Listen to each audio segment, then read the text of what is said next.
wanje genda mubari.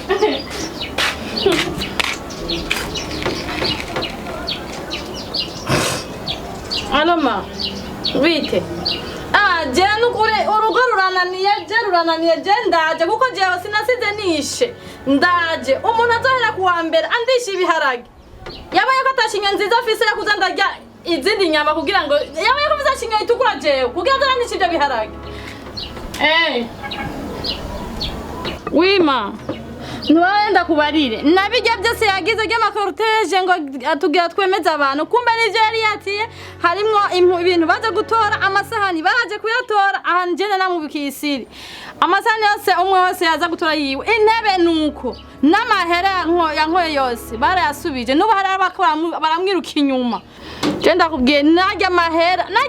uzi yuko baba baje gukwa ni se kumbe yamuhaye urumva aha nta kimwe dufise mu nzu Nivarize kumbera yitiye mushikiwe uratwenga n'uduhuza dusize mu mitandiyo uratwenga ndagushikiriye Jona mama kakagwara urukundo none ari gukora gute je ndaje namuzeho mubwira je ndaje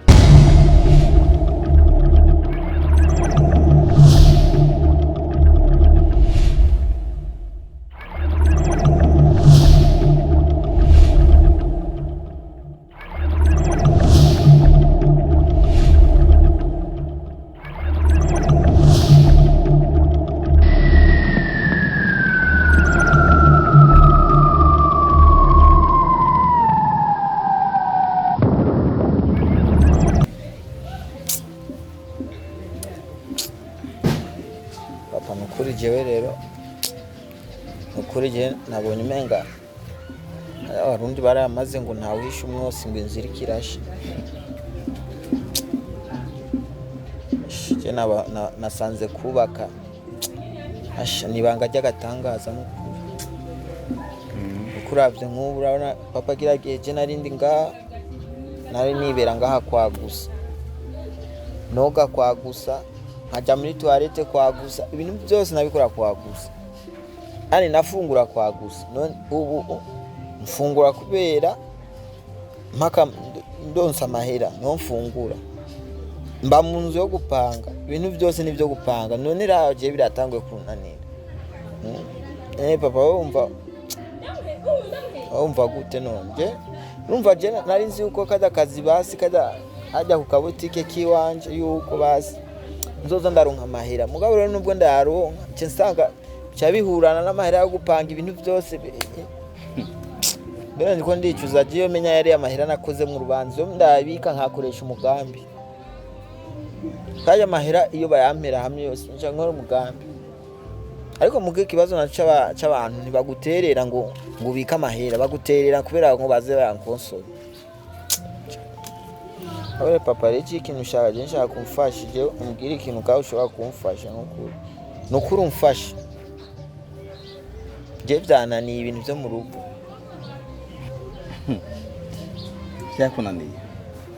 genda bona no munsi kweri je n'urupfasoni birantangaje kuntu je wicishije bugufi ya munsi w'urubanza rwawe nuko rutambuza amahoro je nk'umuvyeyi wawe nkashaka gusaba erega warankarira mugo urabona yuko ubu urubanza rwaraheze none dawegera uri kuvuga yuko byase n'amahera yo kurya utakiyaronka inzu nuko nyene nene gashaka hajya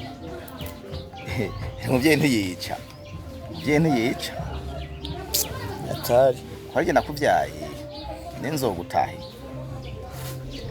inzu yanje ngaha urazi ko ndafise muri babiri kibanga muhire wanje waje byagusa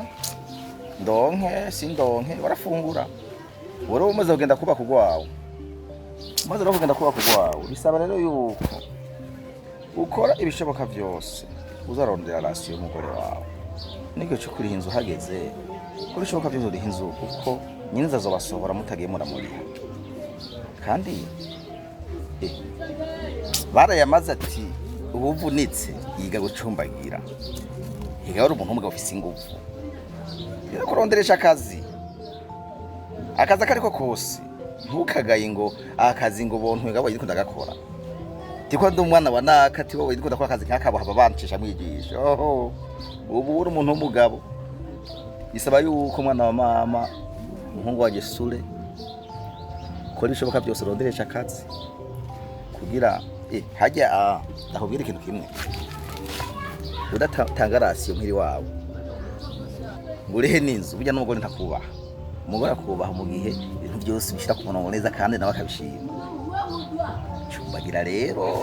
buke hari umunsi uzoshika inkwezi y'akarongo kwanza wewe nagiye kukubona na mbere burya wewe nyirabayazana mugo ugiye guca ubwenge kandi ndazi yuko uzokwitunga uzokwibeshaho ubu uzokwibeshaho kandi ndazi naje nzobishima mugabo bivaye nuko genda umuvyeyi wawe ukazohura n'ingorane iyo ariyo yose ntuzoreka kumbarira kuko je nzokugira inama kandi nziza ari nk'ico nzoba mfise naho sizokwemera yuko naho wasohotse kugira kurara inzara ico mfise no gufashisha oya hajya igitugu kirakora ntikizosumba izosi none papa nta kintu wumfashe nimufuma basi na bitanu ndabe uko no musi nogenda gusuma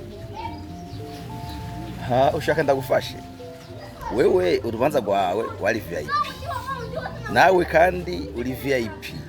umugore wawe VIP muhi wawe ni VIP none gashanda ndagufasha iki hubwo ikintu no gufasha muri kano kanya nk'umuhungu wiwanje haguruka wiruke usubire muhiri yo wavuye muhiri wawe kandi nyarutse aha warasohotse niba kwega amaguru n'amaboko ubwo nzakoresha inkoni nyiragasaro vyakuru kugende genda VIP genda kabisa genda no mwana nzosiga ego ndagufashe